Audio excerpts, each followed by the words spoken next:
Okay, so today is like the fourth day that I'm doing this 15-day Tumblr challenge.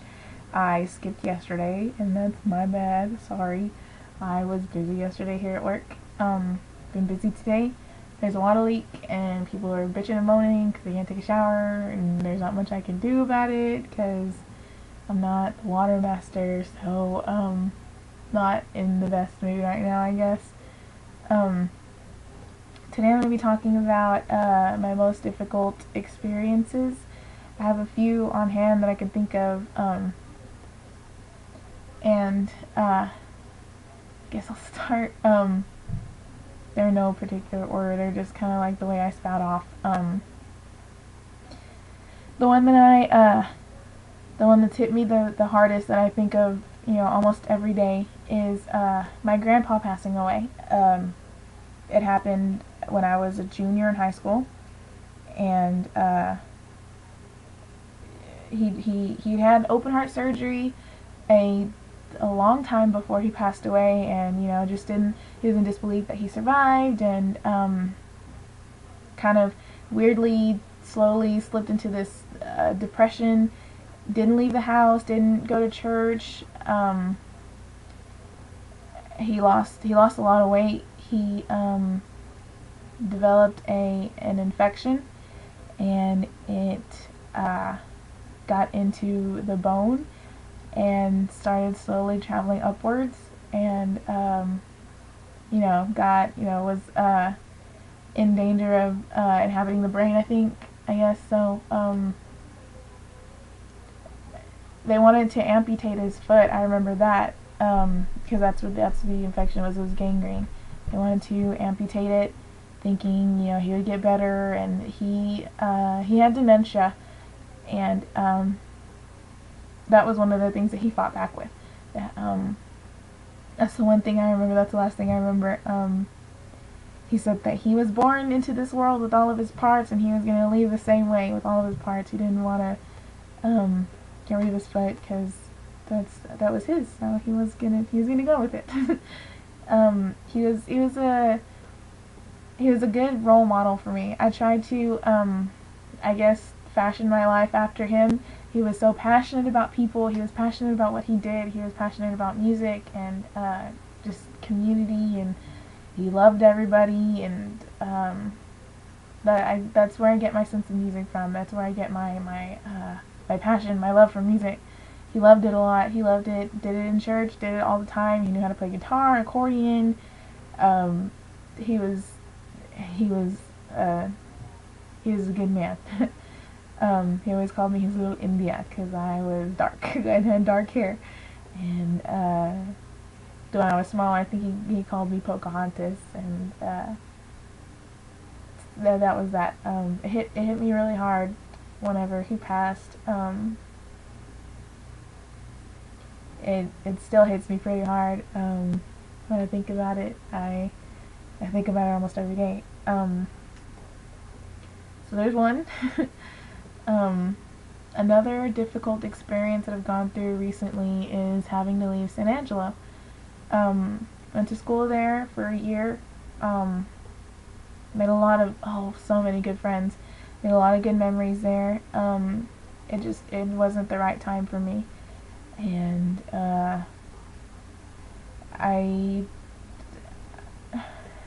it wasn't the right time, and it's not what I need. It wasn't what I needed in my life. It wasn't gonna. I don't want to say it wasn't gonna help me, but it really wasn't gonna help me. That what I want to do with my life isn't what they offered there. So it was best if I didn't, go. That it was really hard leaving there. I had formed such close bonds with people there already, and it was hard to leave. It was really hard to leave. Another difficult experience, I guess, was getting my MIC, I guess, a few months ago. That it was scary. I still have yet to tell my parents, so if you're watching and you know me in real life, don't tell my parents. It was a bad decision on my part. It was just a bad night. It was just bad decisions all over the place. It makes me so mad to think about that night, how I could have done it differently, but we all make bad decisions, and we have to learn from our bad decisions. I'm gonna sound cliche, but I really don't care. Bad experience, I had, it's not really a bad experience, it's just not a good time. Had a wreck, after I graduated. It was like a week after I graduated. Had a really bad wreck. Actually, that kind of leads me into another bad experience. I was dating this guy. It's probably not good karma to put him on blast, but it'll be good for me to talk about it to complete strangers. Awesome. Yeah, I dated this guy for 2.5 years. I started dating him at the beginning of my junior year, and we broke up this past January.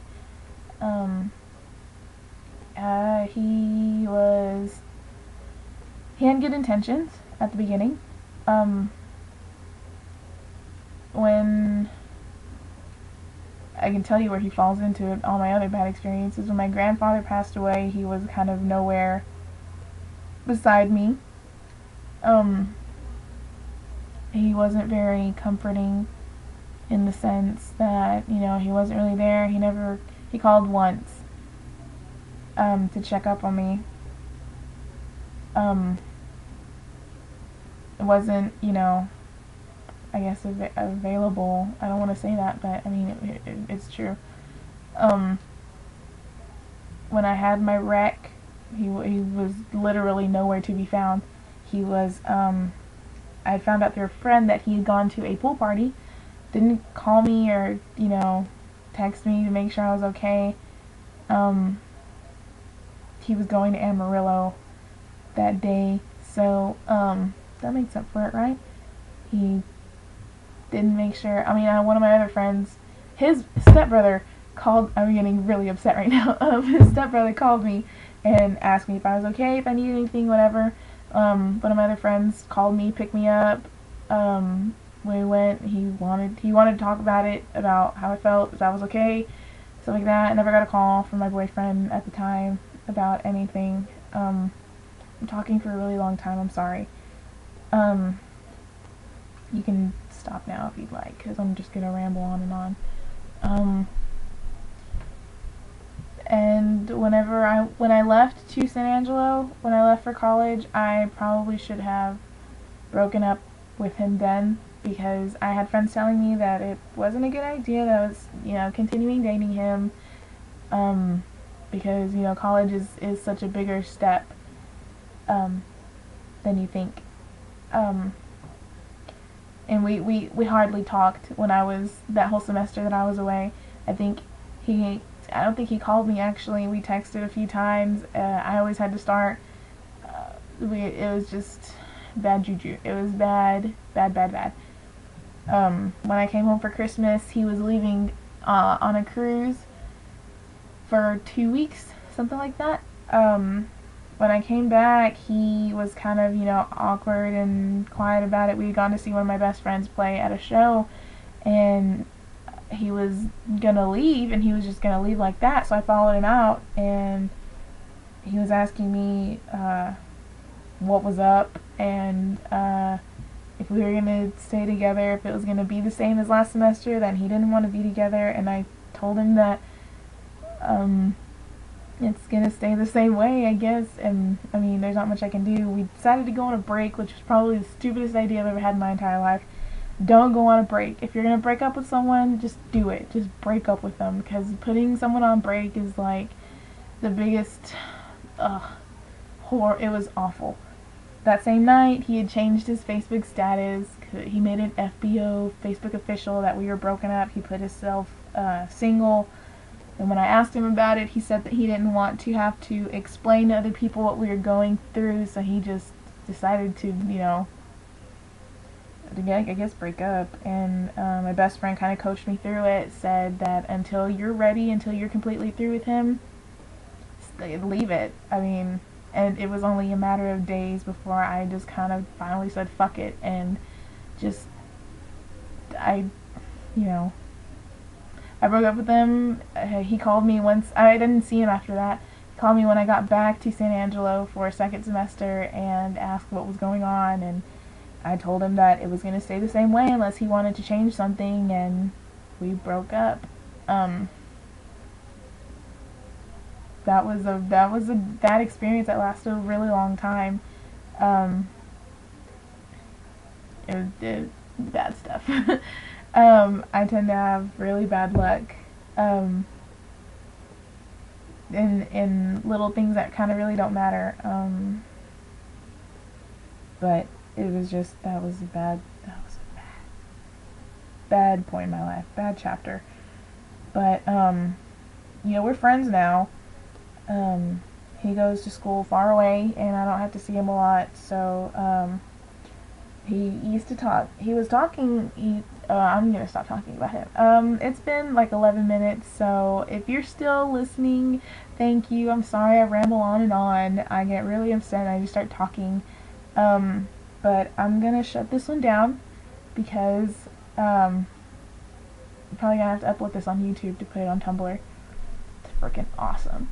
So I will talk to you guys tomorrow. Bye!